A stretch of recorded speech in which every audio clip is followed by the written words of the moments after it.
Europe 1 matin.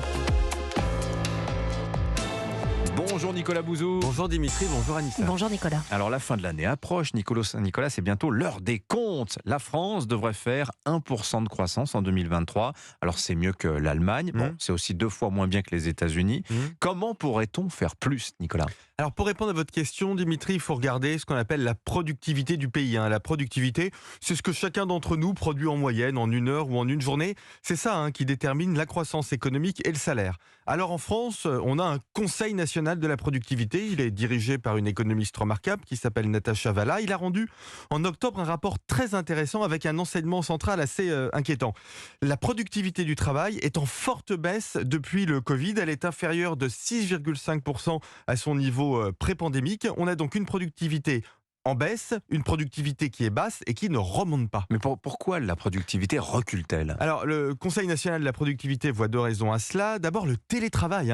Il semble que les entreprises n'ont pas encore bien réussi à régler le dispositif entre les gens qui ne travaillent pas suffisamment chez eux, ceux qui travaillent mal parce qu'ils passent leur temps en visio, ceux qui souffrent du manque de communication avec le reste de l'entreprise. Tout ça n'est pas encore bien régulé. Ensuite, vous avez 1,2 million d'emplois qui ont été créés depuis le Covid. Alors, vous allez me dire, plus d'1 million d'emplois créés en France, c'est évidemment une bonne nouvelle, vous aurez raison, mais dans ces emplois, il y a beaucoup de contrats d'apprentissage et d'emplois qui sont allés à des personnes avec des niveaux de qualification qui sont bas. Alors, c'est une très bonne nouvelle du point de vue social, mais évidemment, ça diminue la productivité moyenne de l'économie. Alors, moins de productivité, ça veut dire aussi moins de salaire. Oui, parce que si vous êtes moins productif, il n'y a pas de raison qu'on vous augmente. Quelle est la solution du coup ? Écoutez, je suis relativement optimiste.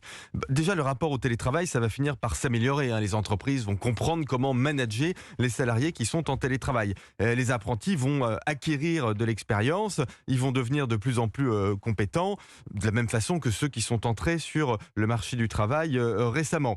Mais je crois qu'il y a au-delà de ça 2 leviers qui sont disponibles pour augmenter la productivité.